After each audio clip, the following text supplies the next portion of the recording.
है everyone, good afternoon, good morning and good evening. मेरा नाम विश्वदीप है और आप सब लोगों का स्वागत करता हूं Unacademy computer science YouTube channel पे। एक महीना बचा हुआ है गेट 23 के लिए और ये एक महीने की आखिरी प्रिपरेशन, एक आखिरी प्रिपरेशन का जो लास्ट बूस्ट है या बर्स्ट है, ये आपकी प्रिपरेशन को कहीं ऊंचाइयों तक ले जा सकता है अगर आपने इस टाइम को सही से यूटिलाइज किया। Now you will fire back me a question with a very big question. Sir क्या करें ऐसा कि जिससे ये आखिरी मंथ की प्रिपरेशन हमारे लिए बेस्ट प्रिपरेशन का टाइम बन पाए, या लास्ट मंथ में ऐसा क्या करें जिससे हमारा गेट का स्कोर बूस्ट हो पाए। तो कुछ छोटे छोटे पॉइंट्स के बारे में डेफिनेटली इस बारे में इस सेशन में चर्चा करेंगे, बट उसके पहले जल्दी से आप कमेंट बॉक्स में कमेंट करके मुझे बता दीजिए कि आप लोगों को इसके अलावा और क्या प्रॉब्लम है। जैसे ये वीडियो स्टॉप होगा, आप लोग वीडियो के कमेंट बॉक्स में कमेंट छोड़ के जाएंगे डेफिनेटली कि क्या और ऐसी प्रॉब्लम्स हैं जिनसे आप जूझ रहे हैं, कोई भी ऐसी परेशानी है या प्रॉब्लम है जो आपके लिए अभी परेशानी का सबब बना हुआ है, तो उसके बारे में ज़रूर मुझे बताएं। मैं कोशिश करूंगा कि ऐसे छोटे वीडियोस आपके लिए ला पाऊँ, क्योंकि जिस तरीके से मैंने प्रॉमिस किया था कि जब तक आप फोड़ेंगे नहीं, हम आपको छोड़ेंगे नहीं, पूरी टीम आपके लिए लगी रहेगी, मैं खड़ा रहूंगा आखिरी दम तक, ताकि आप लोगों का गेट क्रैक हो पाए और आप लोगों को सही राह दिखा पाऊं। चलिए, तो लास्ट मंथ में सबसे ज्यादा जो बात होती है करंट सिनारियो में, वो होता है कि टेंशन ज्यादा होती है, एक्शन कम। स्टूडेंट्स को लगता है कि हमें प्रिपरेशन करनी है तो बैक ऑफ द माइंड हमेशा वही चलता रहता है, टेंशन है यार, ये करना है, प्रैक्टिस करनी है, रिवीजन करना है, टेस्ट सीरीज लिखनी है, इतने सारे टेस्ट बचे हुए हैं, इतना सब कुछ बता हुआ है, एक ही महीना बचा है, इतना सब कुछ बचा है, एक ही महीना बचा है। तो उसकी वजह से जो प्रिपरेशन स्टूडेंट कर सकता है वो भी नहीं कर पाता है। क्यों? क्योंकि बैक ऑफ द माइंड जो है वो यही चलता रहता है, टाइम क्रंच है, जगह इतनी सारी चीज़ों पे हमें फोकस रखना है, रिवीजन भी करना है, ढेर सारी प्रैक्टिस भी बची हुई है, टेस्ट सीरीज हमारे पास मल्टीपल है, सारे टेस्ट हमने नहीं लिखे हैं। अब हम क्या करें? इतना सब कुछ बचा हुआ कैसे होगा, इतना सब कुछ बचा हुआ कैसे होगा? और उस केस में एक्शन कम होता है और टेंशन बढ़ती है। तो दोस्तों, हमें करना क्या है? हमें करना तो ये है, बट कैसे? एक चीज मैं आप लोगों को बता देता हूं कि क्या गेट एग्जाम में आपको 100 मार्क्स लाना जरूरी है तभी आपको गेट में आईआईटी के या गेट के थ्रू आईआईटी या जो भी आपका टारगेट है वो अचीव होगा? नहीं। आपको सिर्फ 65 to 70 मार्क्स का टारगेट रखना है अगर आप चाहते हो कि टॉप 100 में आओ। 65 to 70 मार्क्स टॉप 100 में आपको आराम से ला सकता है। अब 65 to 70 मार्क्स लाने के लिए आपके पास प्रोविजन है कि आप 30 से 35 मार्क्स का क्वेश्चन या तो छोड़ दें या फिर उससे रिलेटेड पढ़ाई थोड़ी कम करें, तो भी चलेगा। जी हाँ। तो ये सर 65 to 70 मार्क्स आएंगे कैसे? हमें बस फोकस उन्हीं चीज पे करना है जिन चीज पे आप स्कोर कर सकते हैं।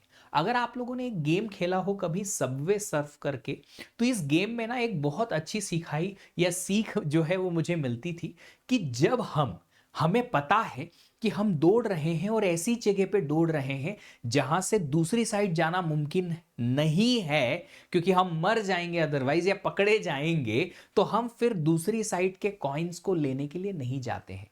है ना? गेम है, अगर आप लोगों ने कभी खेला हो तो आप समझ पाएंगे। राइट? तो आप क्या करते हैं, आप उस गेम में रन करते करते मैक्सिमम कॉइन्स अटेंड या मैक्सिमम कॉइन गेन करने की कोशिश जरूर करते हैं, बट सबसे इंपॉर्टेंट पार्ट जो है वो हमेशा याद रखते हैं कि पकड़े नहीं जाना है। ये गेम का सबसे इंपॉर्टेंट पार्ट है कि पकड़े नहीं जाना है, मरना नहीं है, अदरवाइज ये वाला जो सेशन है वो खत्म हो जाएगा।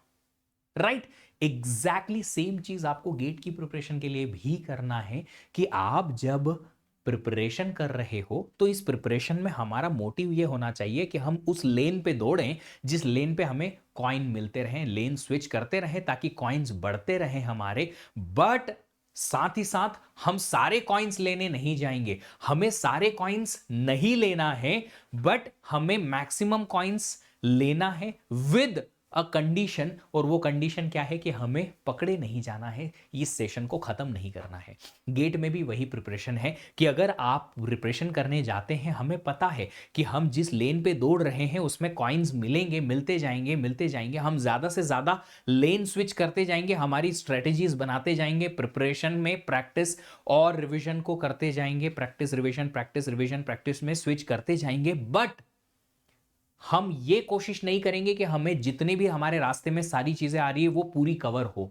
अब हम इस चीज पे फोकस करेंगे कि हमारा जो इटरेशन है वो, या हमारा जो ये पर्टिकुलर गेम है, इस गेम में हम लंबी दूरी तक जा पाए, ताकि हम जल्दी ना पकड़े जाएं। जितना लंबी दूरी जाओगे आगे और कॉइन आएंगे इसी इसी पर्टिकुलर लेन में। बस याद रखना है मैक्सिमम कॉइन, बट मरना नहीं। अब उसके लिए करना क्या है, लास्ट 1 मंथ में कुछ चीजें हैं जो मैं लेके आया हूं यहां पे। एक तो ये है कि आपको अब रिवीजन करना है उन टॉपिक्स का जो इंपॉर्टेंट है और स्कोरिंग है। अगर आपके रिवीजन के साइकिल्स बचे हुए हैं, अगर आपने एक ही रिवीजन किया है या एक भी नहीं किया है, तो आप ऐसा कर सकते हो। आपको पता है आपने पीवाईक्यूज पहले सॉल्व किए हुए हैं गेट के, जितने भी सब्जेक्ट्स के हैं उनके, तो आपको ये पता चलता है कि कोई टॉपिक ऐसे हैं जिनके पीवाईक्यूज बहुत कम हैं या है ही नहीं गेट में, फिर भी आपने पढ़े तो हैं। उनका आप रिवीजन या तो क्विकली कर लो या उनको छोड़ दो। अब रिवीजन आप ज्यादा टाइम उन सब्जेक्ट्स उन टॉपिक को दो जहां से आपके क्वेश्चन आने की पॉसिबिलिटी ज्यादा है, ताकि आप क्या कर पाओ, उन्हें फ्रेश रख पाओ अपने माइंड में। दूसरा, प्रैक्टिस भी उन टॉपिक्स की ज्यादा करोगे जो इंपॉर्टेंट है और स्कोरिंग है। लगता है कि आपके सारे कोर्सेज के सारे टॉपिक अब प्रैक्टिस नहीं हो पाएंगे, बचे हुए टॉपिक्स बहुत सारा हैं, बहुत ज्यादा हैं, तो अब फोकस उन पे करेंगे कि हाँ, जिन जिन टॉपिक से क्वेश्चन ज्यादा आते हैं उनको प्रैक्टिस ज्यादा कर लेते हैं। अगर आपके टेस्ट सीरीज भी बहुत सारे बचे हुए हैं, आपको लिखना है, टाइम है आपके पास टॉपिक वाइज या सब्जेक्ट वाइज टेस्ट लिखने का, तो उन सब्जेक्ट के टेस्ट आप ज्यादा बढ़ा दो जिनसे आपको उम्मीद है कि अच्छे मार्क्स आ सकते हैं। अगर आपको ठीक ठाक मार्क्स आ रहे हैं, अगर आप ऑलरेडी टॉपर्स में हैं अपनी टेस्ट सीरीज में, तो फिर अब आप फोकस कर सकते हैं उन एरियाज पे जहां पे गड़बड़ हो रही है या कम मार्क्स आ रहे हैं। अगर आप एवरेज या बिलो एवरेज टेस्ट स्कोर ला पा रहे हैं, तो अब हम बढ़ाएंगे वहां से जहां से बढ़ने की उम्मीद ज्यादा है। राइट? जब कभी एक पर्टिकुलर बर्थडे में, है ना, एक पर्टिकुलर बर्थडे में केक कट होता है, और केक कट होने के बाद में मल्टीपल प्लेट्स में आपके सामने केक रखे जाते हैं, तो आप ढूंढते हो कौन से वाला पीस बड़ा है, सबसे पहले वो उठाओगे। अगर एक ही पीस खा सकते हो तो एक पीस जो सबसे बड़ा है उसको उठाने की कोशिश करते हो। करते थे ना, आज भी करते हो। अगर किसी का बर्थडे है फ्रेंड का, तो केक का एक पीस अगर लेने को बोला है, तो आप खुद से अगर कट कर सकते हो तो सबसे बड़ा पीस कट करने की कोशिश करोगे, with the cherry and extra ice creams और toppings on that particular cake. ऐसा क्यों? ग्रीडी हो रहे हैं। यहां भी वैसे ही करना है, बड़ा पीस उठाना है पहले, ज्यादा अच्छा पीस उठाना है जिसका टेस्ट ज्यादा आए पहले। तो हमें इन दोनों चीज पे ज्यादा फोकस करना है। अब फिर तीसरी चीज जो है, हमें सारे 65 क्वेश्चन सॉल्व करने की जरूरत नहीं है गेट में। सारे 65 क्वेश्चन सॉल्व करने की जरूरत नहीं है। अगर हम 50 क्वेश्चन भी सॉल्व करके आ गए ना गेट में, 50 क्वेश्चंस, तो भी हम लगभग 70 से ज्यादा का अटेम्प्ट करके आएंगे। 50 क्वेश्चन में भी आप 70 का अटेम्प्ट कर सकते हो। 15 क्वेश्चन आपने छोड़ दिए, 15 क्वेश्चन में आपको कितने मार्क के क्वेश्चन छूट रहे हैं पता है? 30 मार्क्स के। अगर आपने सारे 2-2 मार्क के भी छोड़े हैं, तो 70 का अटेम्प्ट आप कर सकते हो। तो जब आप टेस्ट लिखते हो, तो अगर आपको एक क्वेश्चन जो है ज्यादा टफ लग रहा है कि ये क्वेश्चन नहीं बनेगा, तो जल्दी से इमीडिएटली छोड़ दो और आगे बढ़ो। हर क्वेश्चन को उसी वक्त सॉल्व करना जरूरी नहीं है, क्योंकि हो सकता है बाद में ऐसे क्वेश्चन आ जाएं जो जल्दी जल्दी सॉल्व हो जाएं और उनसे मार्क्स आ जाएं, बट उनके लिए टाइम ना बचे, क्योंकि आपने टाइम वेस्ट ऐसे क्वेश्चन में कर दिया शुरुआत में जो कि बड़े या लेंदी थे। तो आप ध्यान रखेंगे इस चीज का कि आपको सारे 65 क्वेश्चन सॉल्व करने की जरूरत नहीं है। Focus on more scoring, on the scoring. अब हमें ज्यादा फोकस क्या करना है कि कहां से हम स्कोर बढ़ा सकते हैं, रादर देन कि कहां हमें कमी पड़ रही है। अब थोड़ा सा ज्यादा फोकस करेंगे स्कोरिंग बढ़ाने पे, है ना। हमारे एज बीइंग एन इंजीनियर ना, प्रॉब्लम जो दिमाग की सर्किटरी में है वो क्या है कि अगर कुछ छूटता है ना, तो उस पर ज्यादा फोकस जाता है। सर हमने 12 सब्जेक्ट कर लिए, एक बच गया, अब इसका क्या करें, हमको बड़ा दुख हो रहा है। देखिए 12 सब्जेक्ट अगर कर लिए हैं और इससे भी अगर आप स्कोर करेंगे तो AIR 1 आ सकते हैं। एक कोर्स पूरा छोड़ के भी AIR 1 आ सकते हैं। अगर 12 हो गए, 12 कोर्सेस में से जो भी आपने किए हैं, उतने नंबर ऑफ कोर्सेस के आपके मैक्सिमम क्वेश्चन सही हो जाएंगे गेट में। तो याद रखिएगा, हमें जो छूट रहा है, अगर लगता है कि अब इसको छोड़ने में ही भलाई है, तो छोड़ दो। कुछ लोगों को तो मैंने खुद ने कहा है कि अगर आपने 8 कोर्सेज भी पढ़े हैं, तो आप बस इन्हीं 8 कोर्सेज पे ही फोकस करो, रादर देन जो छूट गया है उस पे टेंशन लो। बहुत सारे स्टूडेंट अभी उस चीज को लेके भी फोकस हैं, सर सारे सब्जेक्ट का रिवीजन नहीं हुआ, क्या करें? अरे एक आध कोर्स का रिवीजन थोड़ा कम भी करोगे चलेगा। अगर एक कोर्स में आइडेंटिफाई कर लोगे कि ये टॉपिक के कभी क्वेश्चन गेट में आते नहीं है, इनके रिवीजन नहीं भी करेंगे चलेगा। अब हमें फोकस क्या करना है कि कहां से स्कोर बढ़ जाए, बस हमें ये फोकस नहीं करना है कि सब कवर करना है, कि सारे सब्जेक्ट हो गए, रिवीजन हो गया, प्रैक्टिस हो गई, सब कुछ हो गया, मार्क्स आए 0, क्या फर्क पड़ेगा। ये टिक मार्क नहीं करना है, हमें टिक मार्क नहीं करना है कि सारे सब्जेक्ट होने ही चाहिए, सबका मल्टीपल रिवीजन होना ही चाहिए, सबकी प्रैक्टिस अच्छे से होनी चाहिए, सारे सारे जितने भी टेस्ट सीरीज ले रखे हैं उन सारी टेस्ट सीरीज को हमें लगाना ही लगाना है, सब कुछ जरूरी नहीं है। फिर प्रॉब्लम्स और मिस्टेक्स को आइडेंटिफाई करते रहें टेस्ट से, ताकि जब भी हमारा नेक्स्ट स्कोरिंग या नेक्स्ट पर्टिकुलर साइकिल आएगा प्रैक्टिस का और रिवीजन का, उसमें हम उसे इंप्रूव करते जाएं, बट वहां पे जहां पे हमें स्कोर बढ़ाने की पॉसिबिलिटी है। अब अगर ऐसे टॉपिक में आपके प्रॉब्लम्स आ रहे हैं जो टॉपिक बहुत रेयरली गेट में आता है या out of the syllabus topic है, तो फिर उससे आप इतना टेंशन लेने की जरूरत नहीं रखेंगे।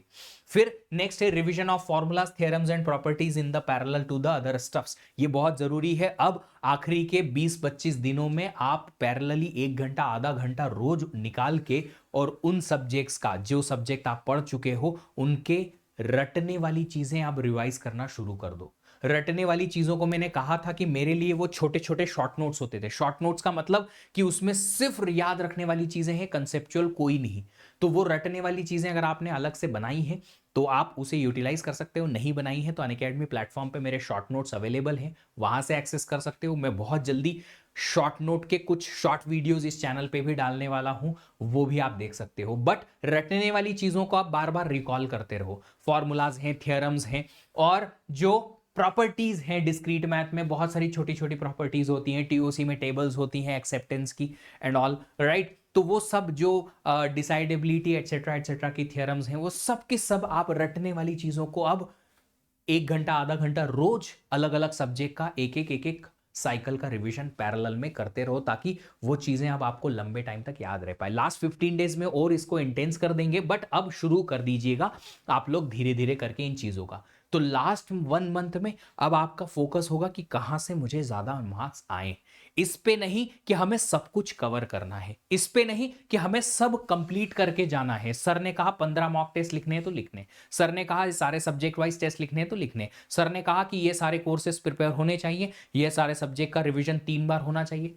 मैंने कहा यस, अगर आपके पास टाइम है तो, नहीं है तो उन चीजों पे फोकस करो जहां से मार्क्स बढ़ सकते हैं। याद रखिएगा, इन सारी चीजों को आखिरी का 1 मंथ आपकी प्रिपरेशन को एक नेक्स्ट जंप दिला सकता है। कुछ और आपने मार्क्स अगर अपने बढ़ा लिए आखिरी के 1 मंथ में, तो आपकी रैंक, आपका स्कोर इस तरीके का हो जाएगा कि आपका कॉलेज का जंप और उसके बाद फिर आपकी लर्निंग का जंप, डेफिनेटली अर्निंग का जंप भी बहुत हाई हो सकता है। तो इस आखिरी मंथ को सही तरीके से यूटिलाइज डेफिनेटली करेंगे। इसी तरीके की अगर कोई भी आपके पास कोई ऐसी प्रॉब्लम्स हैं जिनके लिए मैं वीडियो बना सकता हूं, तो कमेंट बॉक्स में कमेंट करके ज़रूर जाइएगा। वीडियो अच्छा लगा लाइक करिएगा, शेयर करिएगा, सब्सक्राइब कर लीजिएगा चैनल को और टर्न ऑन कर लीजिएगा नोटिफिकेशन। मिलते हैं आपसे अगले सेशन में, तब तक के लिए गुड बाय।